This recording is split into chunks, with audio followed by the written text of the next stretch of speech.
Boa tarde, boa noite, professora Carla e colegas. Chegamos agora no capítulo 8 do livro Didática do professor José Carlos Libânio, que trata da aula como forma de organização do ensino. Nós já tratamos no capítulo 6 dos objetivos e conteúdos, do capítulo 7 dos métodos de ensino, né?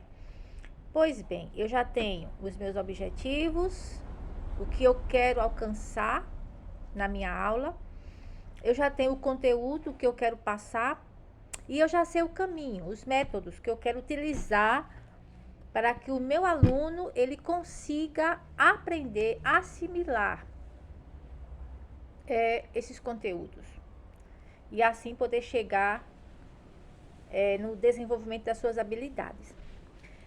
Mas se eu tenho os objetivos, se eu tenho os conteúdos, se eu tenho os métodos, eu vejo assim a aula, o momento da aula é o momento assim, é o momento culminante, onde acontece tudo. Porque enquanto planejamento, enquanto objetivos, enquanto métodos, tá só no papel, né? Tudo muito bem organizado, muito bem elaborado. É no momento da aula em que realmente o ensino e a aprendizagem acontecem. É na prática, é a prática. E Libânio, ele coloca nesse capítulo 8 algumas particularidades que eu anotei e eu achei interessante. Ele fala que tem os tipos de aula. Eu posso ter uma aula lúdica, eu posso ter uma aula de campo, eu posso pegar essa turma e colocar a aula no pátio, né? Ou essa aula eu posso, dependendo da oportunidade, da possibilidade, ter essa aula num parque. Então, existem os tipos de aula. E para cada tipo de aula, os métodos utilizados também serão diferentes, né? Os métodos, os caminhos vão depender do tipo de aula que eu, como professora, vou oferecer para o meu aluno. Ele também fala de planejamento e organização. E ele fala de um planejamento criativo e reflexivo. O planejamento ele precisa ser do tipo assim, eu vou planejar, mas eu quero que o meu aluno durante a aula ele aguce a sua imaginação, né? O professor ele já tem que já não sei nem se existe essa palavra, professora, pré-pensar, já visualizar naquele aluno ele conversando, ele refletindo, ele perguntando, ele questionando, ele argumentando, não é? Então ele fala desse planejamento criativo e reflexivo. Então eu como professora, eu preciso fazer esse planejamento para que o meu aluno ele venha ter esse momento de aula em que a reflexão possa fluir dele. Ele também fala de criar um roteiro para a aula. Precisa-se ter um roteiro. Ele fala desse roteiro. Né? Ele não fala roteiro, eu que coloco essa palavra, roteiro. Né? Passo a passo, o que é que eu vou fazer? É claro que a gente sabe que nesse ínterim pode acontecer falhas mecânicas, né, ligada à tecnologia, pode acabar a energia. No caso, é uma coisa que pode acontecer devido ao calor, a sala sem ar-condicionado, apenas um ventilador, ter que tirar toda a turma para uma sala mais apropriada, né, onde tem um ar-condicionado, ou então suspender a aula, ou então a aula vai ser no pátio. Então, assim, a gente precisa estar preparado também para esses infortúnios que acontecem, né? E esse roteiro precisa estar preparado. E esse roteiro, dependendo dessas circunstâncias que podem ocorrer, que podem adentrar durante o processo da aula, o professor precisa ser dinâmico para poder pegar essa circunstância que não estava planejada e apareceu e incluir naquele roteiro, não é? Ele também fala de uma introdução motivadora, que eu, como professora, eu preciso introduzir a minha aula e já deixando o aluno com gosto de querer saber o que é que vai acontecer, né? Então, aquela aula motivadora, aquela introdução motivadora, né? Já começando amanhã, ou à tarde, ou à noite, já deixando um ar no ar, assim, aquela aí, como é que vai ser a aula, né? E vai ser boa, já pela introdução da professora, a aula vai ser boa. Então, criar aquela expectativa de eu quero ver mais, eu quero ouvir mais, que vem coisa boa por aí. Então, eu vi assim por aí. E outra coisa importante é a aplicação, né? Ele fala que a aplicação é uma fase, é a culminância do processo de ensino. O objetivo da aplicação é estabelecer vínculos entre os conhecimentos e a vida.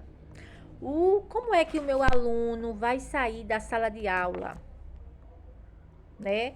11h30 da manhã. Será que ele vai visualizar, pensar durante a sua tarde, na sua comunidade, aonde ele vai, né? No seu meio? A aula que eu dei vai ficar rondando a sua mente. Eita, isso aqui a professora falou hoje de manhã, né? Então, ele fala nessa aplicação. Como é que a minha aula vai ser aplicada no dia a dia dessa criança, né? É uma aula ligada à vida da criança. Precisa ser uma aula prática. Mesmo sendo matemática, mesmo sendo ciências, português, mas que no final a criança saia da escola, vá para o seu local de convívio da família, do seu bairro, da sua comunidade, e ali aquela aula possa ter resquícios no pensamento, na imaginação dele, que ele possa relembrar: eita, isso aqui a tia falou, isso aqui eu lembrei, né? Tá ligado com isso aqui. Então, assim, ele diz que essa aplicação precisa ser ativa, né? Os vínculos entre os conhecimentos e a vida. O aluno vai sair daquela sala de aula, ele vai conviver no seu bairro, na sua comunidade, no seu postinho de saúde com a sua mãe, né? Ele vai para a sua comunidade espiritual, seja lá qual dela for. Então, ele precisa levar esse conhecimento, e esse conhecimento precisa ter um gancho na sua vida lá fora. Eu entendi assim, professora. E também a tarefa de casa. Hoje, eu vejo como aliado bom que são os grupos que os professores têm com os pais. Por exemplo, grupo da professora Luciana, né, 4º ano A. Então, ali tem todos os pais, os responsáveis das minhas crianças. E ali, ao terminar a minha aula, eu já posso colocar no grupo a atividade que está indo, né?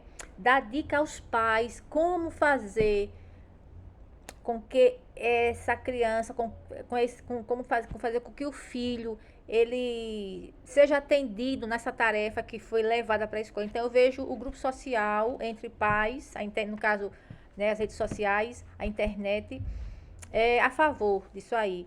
A gente pode ter um controle melhor. Antes não se tinha isso. Criancinha com caderninho, com a tarefinha e ia embora. O professor não tinha contato com o pai, nem pai com o professor. Hoje já tem esse vínculo, eu acho importante, não é? Então, foi isso aí que eu aprendi. E também outra coisa sobre as tarefas de casa. As tarefas não devem ser apenas exercícios. Vou passar um exercício de casa sobre o assunto, não. Devem ser também preparatórias ou de aprofundamento da matéria, né?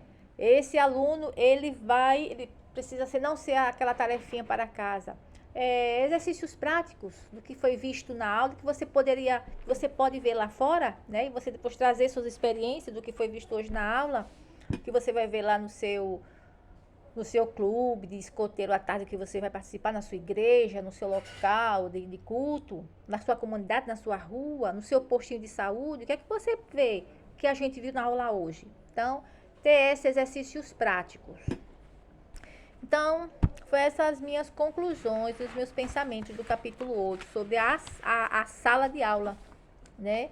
A aula como forma de organização do ensino, né? A gente organiza os objetivos, organiza o planejamento, os métodos, mas ficou só no papel. A gente precisa ter aquele momento de culminância, onde a coisa acontece, que é o momento da aula.